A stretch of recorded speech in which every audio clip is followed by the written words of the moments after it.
I just came back from a writing session at the library and they had a sign up about their summer reading challenge. And holy cow, did that bring back a lot of memories of when I was little and going to the library with my family, and I'd go and I'd pick up the sheet that I'd fill out throughout the summer as I tried to read 10 or 20 books or whatever it was. I don't remember. I was in like middle school, and then at the end of the summer, after you had reached your goal and you'd like filled out the sheet that you'd picked up at the library, I think you had to like have your parents sign it or something like that, and then you would take the sheet back into the library, and at least at mine they would give you like a coupon for, I'm pretty sure it was like a Pizza Hut personal sized pizza, but regardless of whatever the prize or reward was, I just had like a flash of nostalgia being at the library and seeing that sign again. This is obviously a different library than the one that I grew up going to, but the idea is the same, and it reminded me of doing the reading challenges when I was younger. It reminded me of making like summer bucket lists and just like the fun things that made summer really, really special. And seeing that sign immediately made me feel like a little bit of relief and relaxation, and just like the realization that like it's summer now. Like the weather is good, the sun is out, things are green, trees actually have leaves.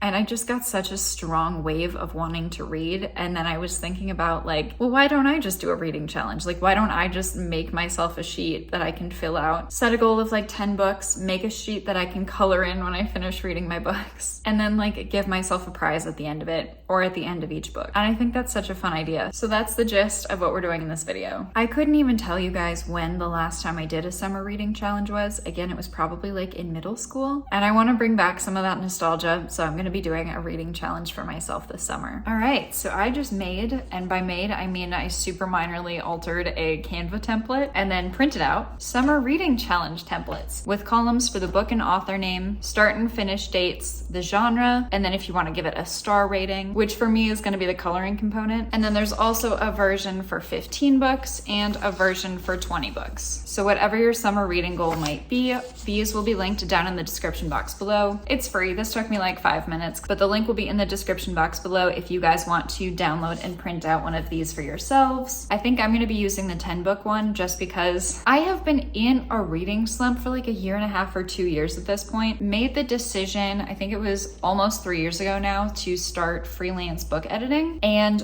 while that was really great for what I needed it to be, I have since decided to move away from it because it completely killed my desire to read for fun. And it has only started coming back. And so that's like a big part of why I wanted to do this, was because I've been in such a reading slump and I'm finally starting to have like the inclination that I want to read again. And this feels like a great way to do that. I will probably hang this up somewhere in my apartment, honestly, probably next to my habit tracker. This is the one I use. I also kind of feel like the reason that I have such a strong desire to do this is because it's finally sunny out. Sun is setting at like 8:30 right now. Not like right now, but like, you know, it's June 1st for me. So the days are longer. The seasonal depression is defrosting. Like I finally feel really good and like have a really strong desire to go read. And I really hope you guys do too. I would not wish a reading slump on anybody. It's the worst. And then we're gonna go over a little bit of my TBR, if I can pick this up. This is some of my current books on my TBR. My TBR has been growing for, at this point, years because I have not been reading, at least not as much as I want to be reading or as much as I wish I had been reading. So I'm just gonna share a couple of the books currently on my physical TBR. I'm also very much a mood reader, so I'm not making any of these mandatory for myself, but this is just like an updated TBR based on what I currently think I'm gonna wanna read. I've also started like 3 or 4 of these books, which we're not gonna talk about, which I'm not gonna make it mandatory that I have to read like an entire book during this summer reading challenge. I would just like to finish at least 10 books this summer. So the first one that I have started is Sunrise on the Reaping. All of these books will also be linked down in the description box below if any of them sound interesting to you. This one should sound very familiar to most. It is one of the prequels to the Hunger Games. This one is from the 50th Hunger Games, which is Haymitch's story. I am about 30 pages into this right now, 27 pages, and this is what the inside flap says. When you've been set up to lose everything you love, what is there left to fight for? As the day dawns on the 50th annual Hunger Games, fear grips the districts of Panem. This year, in honor of the Quarter Quell, twice as many tributes will be taken from their homes. Back in District 12, Haymitch Abernathy is trying not to think too hard about his chances. All he cares about is making it through the day and being with the girl he loves. When Haymitch's name is called, he can feel all of his dreams break. He's torn from his family and his love, shuttled to the capital with 3 other District 12 tributes, a young friend who's nearly a sister to him, a compulsive odds maker, and the most stuck-up girl in town.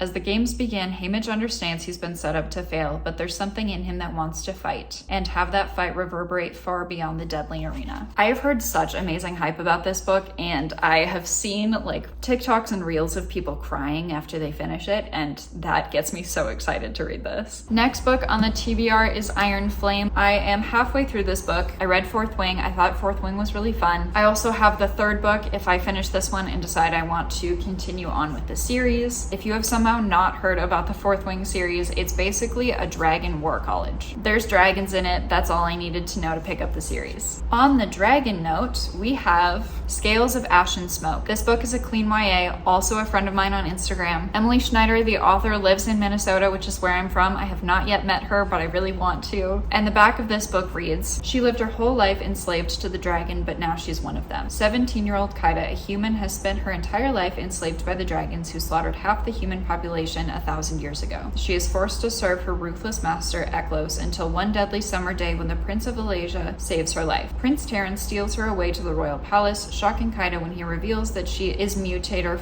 Formarum.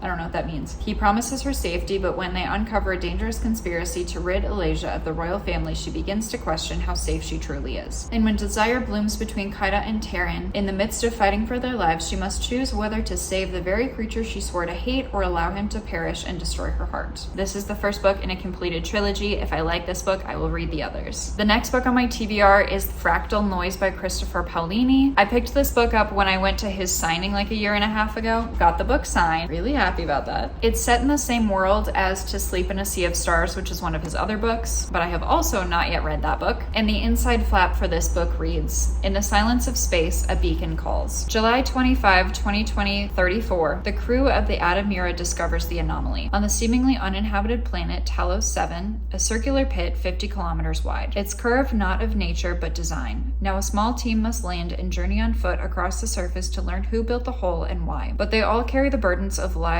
carved out in desperate colonies in the cruel cold of space. For some, the mission is a dream of a lifetime. For others, a risk not worth taking. And for one, it is a desperate attempt to find meaning in an uncaring universe. Each step they take towards the mysterious abyss is more punishing than the last, and the ghosts of their past follow. This book is 250 pages. It feels really small, so it feels really approachable, and I'm very excited to read it. Next up, we have The Inheritance Games by Jennifer Lynn Barnes. Secret passages, elaborate riddles, billions at stake. Avery Grams has a plan for a better future, survive high school, win a scholarship, and get out. But her luck changes in an instant when billionaire Tobias Hawthorne dies and leaves her virtually his entire fortune. The only catch? Avery must move into his sprawling mansion full of secret passages, riddles, and codes. Unfortunately for Avery, Hawthorne House is also occupied by the family that was just disinherited. This includes the 4 Hawthorne grandsons, dangerous, magnetic boys who grew up with every expectation that one day they would inherit billions. Heir apparent Grayson is convinced that Avery is a con woman, and he's determined to take her down. But his brother Jameson views her as their grandfather's last hurrah, a twisted riddle, a puzzle to be solved. Caught in a world of wealth and privilege, with danger around every turn, Avery will have to play the game herself just to survive. This one kind of gives murder mystery. It was pitched as a combination between Knives Out and something else that now I'm not remembering, but a little different than the genres I normally use. I normally just stick to fantasy and sci-fi, so I think that this is a little bit outside of what I normally read, and that is kind of fun and exciting. Another book that I've heard really wonderful things about that is in a genre that I don't normally read, in this case it's nonfiction, is The War of Art. Stephen Pressfield shows readers how to identify, defeat, and unlock the inner barriers to creativity. The War of Art is an inspirational, funny, and well-aimed kick in the pants guaranteed to galvanize every would-be artist, visionary, and entrepreneur. This one has been recommended to me a number of times, and I think it's one of those that I just need to read. Second to last book on the TBR, All the Painted Stars by Emma Denny. And the back of this book reads, Oxfordshire, 1362. When Lily Barden discovers her best friend Joanna's hand in marriage is being awarded as the main prize at a tournament, she infiltrates the contest disguised as a knight and prepares to fight for Joe's hand. But when a dangerous incident escalates out of Lily's control, Joe must help her escape. Finding safety far from the tournament, Lily and Joe soon settle into their new freedom. But when Joe's past catches up with her and Lily's reckless behavior threatens their newfound happiness, both women realize that choices must always come at a cost. The question they need to ask ask is if the cost is worth the price of love. And then last but not least is a book that I am halfway through and put down 4.5 years ago, which is the good old Kingdom of Ash. So I love the Throne of Glass series. It is one of my favorite book series of all time. And I stopped reading halfway through this book because all of the characters were happy. And if you know a Sarah J. Maas book, the last 100 to 200 pages, which in this case is like the last 400 pages because this is a